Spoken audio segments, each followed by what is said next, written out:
দর্শক, কলুর ঘানের কথা জানে না এমন মানুষ বাংলাদেশে পাওয়া খুব দুষ্কর।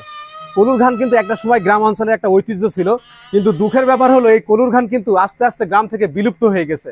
অথচ এই অঞ্চলের 12 বছরের একটা শিশু কিন্তু এই কলুর ঘানের এই যে কাজটা কিন্তু ধরে রেখেছেন। প্রিয় দর্শক, কলুর ঘানে যদি ভাঙানো হয় তেল, সেই ক্ষেত্রে কিন্তু তেলের অরিজিনাল গুণাগুণ মানটা থাকে।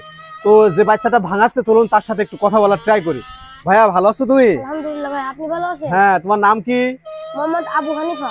হ্যাঁ হ্যাঁ, মোহাম্মদ আবু হানিফা। ও আচ্ছা আচ্ছা। তুমি এটা শিখছো কোন জায়গা থেকে? আমার বাবার কাছ থেকে শিখছি ভাই। বাবার কাছ থেকে শিখছো? এইটা না একসময় গরু গাড়ি দিয়ে ক্রস করতো, জি ভাই। তা সেটা এখন করে না কেন? ওয়াবালা প্রাণী ভাই, ওদের কষ্ট হয়ে যায় ভাই, অযথা। হ্যাঁ হ্যাঁ হ্যাঁ, একদিনই ভাই দুটো গান চালাতে পারতো ভাই, হ্যাঁ। আর এ ভাই সারাদিন মনে করেন 5টা বা 3টি চালাতে পারে ভাই। ও আচ্ছা আচ্ছা, মানে গরুর কষ্ট হয় বিধায় এটা তৈরি করেছো, তাই জি তো? ভাই।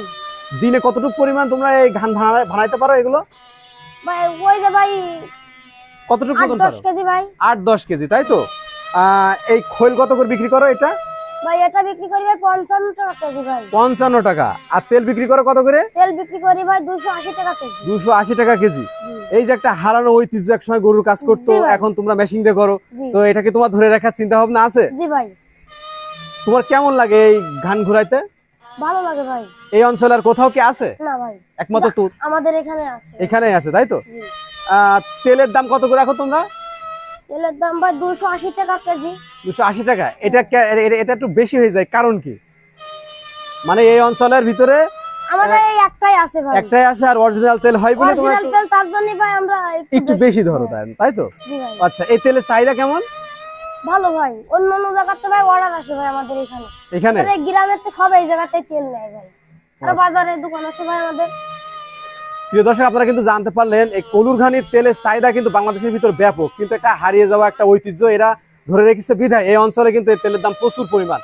আপনারা যদি এই তেল সংগ্রহ করতে চান বা এই কলুর ঘানটা হারিয়ে যাওয়া এই ঐতিহ্য বা এই শিল্পটা যদি আপনারা দেখতে চান, সেক্ষেত্রে আপনাদেরকে যশোর জেলার মনিরামপুর উপজেলার ঝাপা যে ব্রিজ আছে, ব্রিজ সংলগ্ন উপরে উঠলে কলুপাড়ায় কিন্তু এই কলুর ঘানটা পাওয়া যাবে।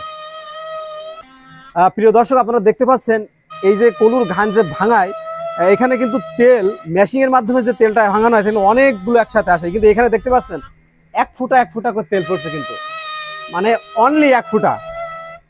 এখানে দেখতে পাচ্ছেন 1 ফুটা। আর সবচাইতে মজার ব্যাপার হলো এই কলুর ঘানের এই ঘান ভাঙাইতে গেলে কিন্তু তেঁতুলের কাঠ লাগে। এটা তেঁতুলের কাঠ তো? জি ভাই। আর এই কাঠটা কিসের? এটা তালের কাঠ ভাই। ও আচ্ছা আচ্ছা, তালের কাঠ, তাই তো? জি। আচ্ছা, তোমরা এই যে মেশিনটা চালাচ্ছো, এটা কিসে চলছে? এটা ভাই ব্যাটারিতে চলছে ভাই। ব্যাটারি চালিত? জি ভাই। মানে রাত্রে ব্যাটারিতে চার্জ দাও আর দিনের বেলা এগুলো কাজ করো, তাই তো? জি ভাই। এটা কি সারাদিন চলে? জি ভাই। ও আচ্ছা আচ্ছা, এইবারে ছাড়ি দিলি ভাই সারাদিন চলে যাবে। সারাদিন চলবে? হ্যাঁ। এটার কি একটু ফাস্ট করা যাবে, একটু দ্রুত ঘুরবে এরকমও করা যায়? হ্যাঁ। আর এটা একটু স্লো স্লো চলছে, তাই তো? জি ভাই। ও আচ্ছা আচ্ছা। কিছুক্ষণ পরে ভাই আমরা লাগাতে পারবো। ও আচ্ছা আচ্ছা, খোলটা ভাই তেলটা আমরা লাগাতে পারবো আচ্ছা কিছুক্ষণ পরে। আচ্ছা আচ্ছা, বুঝতে পারছি। ধরে রাখুন।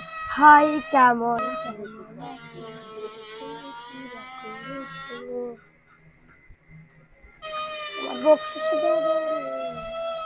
অন্যান্য বেলা তাকে 10-20 টাকা দেবে, হচ্ছে না ভাই 20 টাকা করে।